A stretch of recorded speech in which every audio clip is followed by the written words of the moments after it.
Ito yung time-honored tradition. Di ba, ma'am? Ang tawag doon, time-honored tradition po ba tawag doon?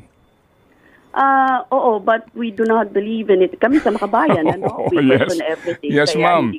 Opo, kaya nga po kayo doon nagpoprotesta sa Office of the President, di ba? Sabi ho ninyo, bakit to? Bakit may parliamentary courtesy dito? Ba't may ganito? Dapat magtanong kami.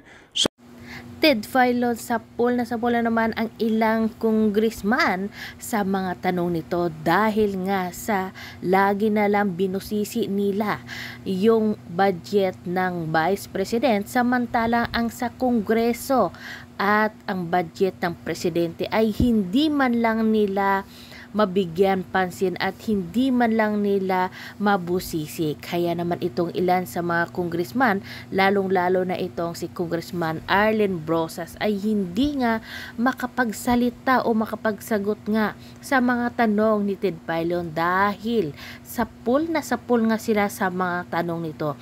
Kasi nga tama lang naman bakit palagi na lang si Vice President Sara Duterte ang kanilang inaatake. Ayon nga dito sa isang congressman na stick to the plan daw. Kaya naman planong-plano na nila yon ang pag-atake dito sa Vice Presidente. Kaya narito guys, panoorin natin ang video. Ito yung time-honored tradition. Di ba, ma'am? Ang tawag doon, time-honored tradition po ba tawag doon? Oo, but we do not believe in it. Kami sa Makabayan, we question everything. Yes, ma'am. Opo, kaya nga po kayo doon nagpoprotesta sa Office of the President, di ba? Sabi ho ninyo, bakit to? Bakit may parliamentary courtesy dito? Ba't may ganito? Dapat magtanong kami. So siguro kami ngayon na taong bayan, tatanong din, bakit ho sa Makabayan Block hindi kayo mag-invoke ng ibasura natin tong time-honored tradition o parliamentary courtesy at tumawag kayo ng committee hearing sa budget mismo ng Kamara? Actually, pwede naman i-entertain yung suggestion na yan. I will ask, pwede kami mag-meeting ng Makabayan. Opo. O kaya po, mahirap itong gawin because you will be ostracized. Next question, public office is public trust. So meaning, dito wala kayong sinisino, di ba? Tama, no? Okay. Pangalawa, sa kabuuan kanyo ng budget, the whole budget, you scrutinize it. So, yun po ang aking pong panggagalingan dito. So, sabi ho ninyo kanina, Madam Chair, na hindi nyo po napanood o nabasa yung transcript nung part 3 po nito pong interview kay VP Sara. Yung po bang part 2 nabasa ninyo, napakinggan ninyo? I'll be honest, Ted, hindi ako masyadong nanunood. Okay, sige po. Kasi nga siguro baka naiinis kayo. Tama yun Pag ayaw mo, huwag mong panoorin, di ba? Pero ako po lamang dito, sabi ko nga po kahapon, ilalayo ko ang politika na issue dito. Ang akin is, ano ba sinasabi nung tao? Yung pong transcript nito, ito po nilalaman nung kanyang pahayag. Opo. Tungkol po ito sa budget ng DepEd sa classroom construction. Sabi niya rito, ito po kasi meron siyang prueba dito May papel siya rito, NEP vis-a-vis GAA. Alam niyo ho yun? Okay, pati yung sinasabi din po na listahan na isinabmit ng mga kongresista. Ito, babasahin ko Halimbawa, taong 2024, kung makikita nyo, ang approved na budget ng Office of the President para sa classroom construction ay 19 billion. Noong lumabas na ang House version ng Appropriations Bill ay naging 24 billion. So, approved 19 billion, paglabas sa House, naging 24 billion. At doon sa 24 billion na iyon, kung hanapin mo sa papel, kinuha nila ang 5 billion ng repairs ng classrooms at inilagay nila doon sa 19 billion para maging 24 billion siya. So, ang naiwan sa repairs sa kawawang mga classroom ay 1 billion. Kaya makikita nyo sa papel, nandyan yan, naging 24 billion. At hindi lang yan. Dahil noong 2023 ay hindi ako pumayag na hindi masunod yung DepEd na rules sa papaano mag-classroom construction based on need. Ang ginawa ngayong 2024, inattach nila ang listahan na kung saan gagawin ang mga classroom construction worth 17 billion. At ito nga daw po, binabanggit nga na ang ultimo DPWH hindi alam itong listahan na ito. So ang question is, kung totoo po, Madam Chair, na kayo po ay public office and public trust sa lahat po ng kawani ng gobyerno at ang pambuong budget po ang inyong sinusuri, hindi ba nararapat na suriin nyo ito dahil regardless of politics, mabigat itong akusasyon ni VP Sara na ito pong pondo para sa classroom construction ay mukha pong may hindi tamang pinupuntahan. Hmm. Yes, Ted, oo. Totoo yan, no? Public office is a public trust. Talaga naman, ano? Kaya po yung pagbusisi doon sa budget nung classroom, sa totoo lang, inaangal na namin yan. Eh. Si Kong Franz lang madalas mag-raise yan, saka si Kong Raul Manuel. Okay. Kaugnay sa DepEd budget ng classrooms. Kulang na kulang talaga ang budget sa classrooms. Yan talaga problema ng mga even ng mga kongresista, no. I remember sila din ay nagrereklamo doon sa hindi naman nagagawa yung walang bagong building, kulang mga ganito, etc. Pero sa budget po niya, mas maganda sana kung nandun siya at natanong siya. Kasi kung ang pinag-uusapan natin, particular dun sa classroom, sana natanong yung mga particular issue na yan sa kanya at nakasagot, diba? Kasi gusto nating malinawan eh. So kung meron palang ganun, saan napupunta yon? Anong nangyari doon? Okay. Plus, yung mga accusation niya, kasi nag-bycam yan eh. Doon pa lang, malalaman mo na at doon pa lang, pwede ka nang umangal. Pwede bago naman, after naman sa amin, diretso sa Senate eh. So ibig sabihin, may imprimatur din ng Senado kung ganun yung nangyari. And the Senate should know that. Ganun yung yung Senado, alam nila kung ano yung nangyari at kung saan din nilagay yung pera. So dapat doon pa rin natanong na sa kanya, 'di ba? Okay. Yung issue na 'yan. Or di kaya na-divulge na 'yon. So maganda po sana talaga nandun siya nung hearing ng budget mismo. Opo. So, yung nga po. So, considering na siya hindi nasipot, 'di ba? Considering po na nagsabi niya na kahit ako zero budget, may bahala na kayo sa akin. Considering po yung ganung statement po ng VP, ano hong balak niyo? Kayo ba'y maghahain ng resolution dito for another issue? Because this revelation, I think, will merit another resolution asking for an investigation, and this time, you can invite her again. Yeah, actually, meron kami mga resolutions inviting her doon, not inviting her, resolutions kaugnay sa mga issues ng DepEd, Pero I will get back doon sa mga ilan na namin, na file namin, even yung mga laptop. Actually 2022, 2023 pa lang, meron na kaming mga ilang resolutions doon. But anyway, we will review that kasi yan naman ay isa sa mga duty talaga natin. Tingnan natin ano yung mga iba pang mga kaugnay niyan. Pero ang totoo, Ted, it's just isa yan sa mga issue na talagang ang tindi nung yung kakulangan. Yes, ma'am.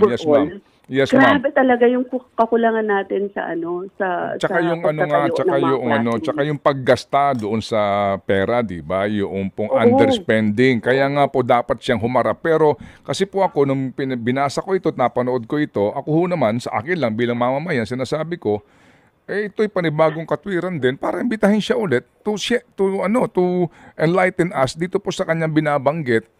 Kasi kung hindi siya ulit sisipot, ako mismo isipin ko na mukhang hindi ka seryoso dito sa iyong revelasyon na ito na may umano ay maaari tayong pagkahinalaan dito nga sa papalobo ng pondo ng classroom construction ng ilang pong mga kongresista. That's the point po, Madam Chair. Anyway, so ma'am, ito lang po, before ako magpasalamat sa inyo, sabi nga po ninyo, public office is a public trust, no? And then, pag pinag-uusapan natin ang budget, kinakailangan talaga suriin natin yan lahat.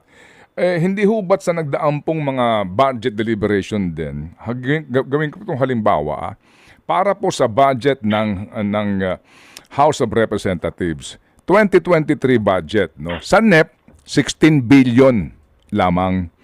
Paglabas po ng GAA, 28 billion na. 11.6 billion ang naidagdag. 2023 ha.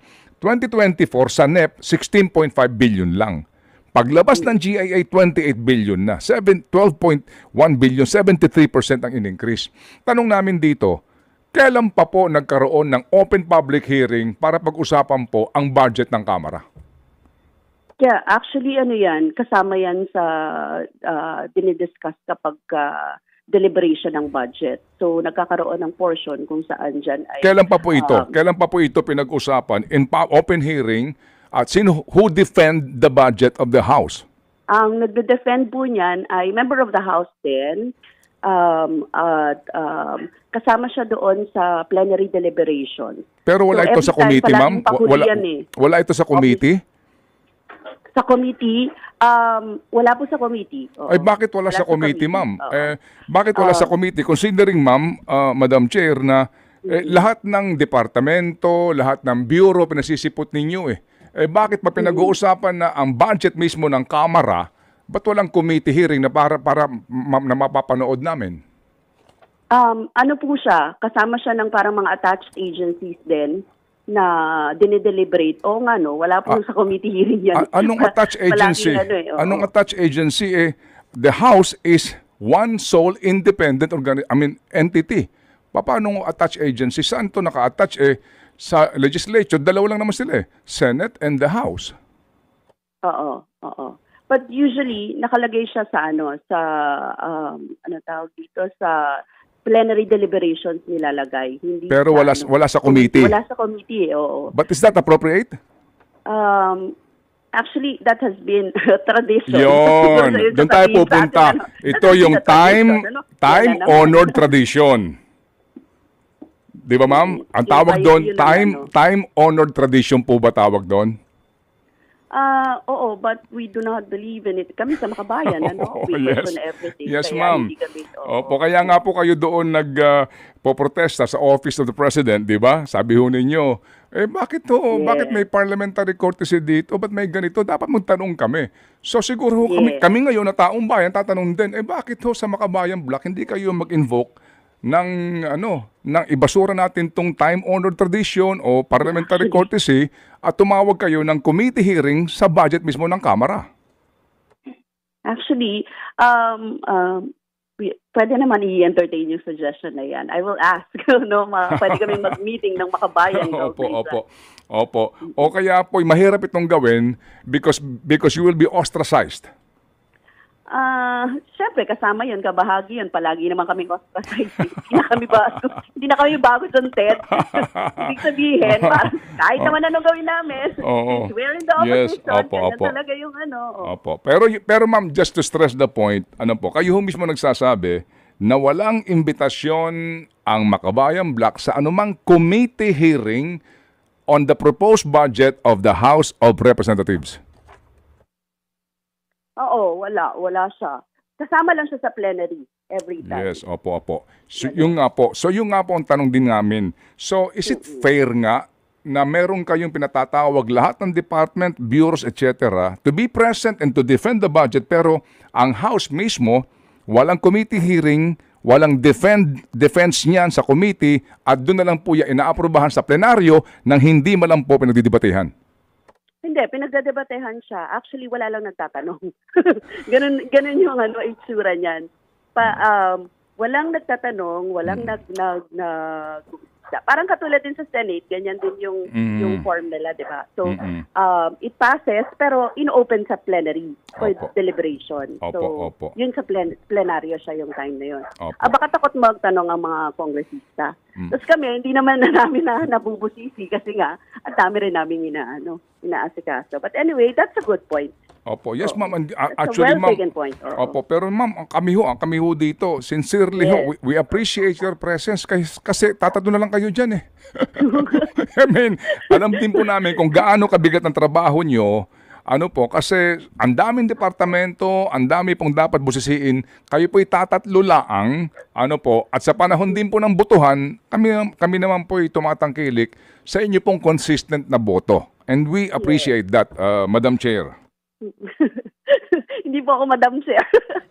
At hindi ako magiging Madam Chair kasi minority ako. Yes, ma'am. Hindi po kasi dinadaan ko lang sa presiding officer na si Chacha. Okay. Third person po ako. Opo. Kung ako ang presiding chair, gagawin po kitang Madam Chair. Okay, sige. But I cannot do that. Okay. Anyway, sige po. So imparting po, Ma'am Arlene, dito po, ang atin lang po, paano ho namin to ngayon maintindihan? By next week po, plenary na po ito. Yes, Opo. oo. So, Puyat na nga opo. kami. Opo, so plenary. Grabe, ang daming dokumento. Hindi Yes, pa ma'am. Yes, ma'am. Ibang mga ahensya. And sabi nga nila, ginusto mong maging miyembro niyan. So, yan ang mga kapalit niyan. Di ho ba, no ha? So, ngayon pong aming katanungan, ma'am, ito po lang naman po tanong and we will respect kung ano pong inyong sagot dito. So, do we expect the members of the Makabayan to also scrutinize the budget of the House? Oh yes, oo. Kasama din naman yon sa ating duty. We will. Kasama yun palagi, no? Opo. Sige po. So, abangan po namin. At kung sino, Ted, ang magtatanong, di syempre mag-aano pa kami, mag-aalaman pa kami sa Makabayan. Oo. Kung sino pa yung mag-aano. Opo. Ang hinahanap ko po sa inyo, yung inyong minority leader. Ay, baka sa nasa district po. Okay. Paano naging district? Party list siya. True. Sige. So true because we are True FM.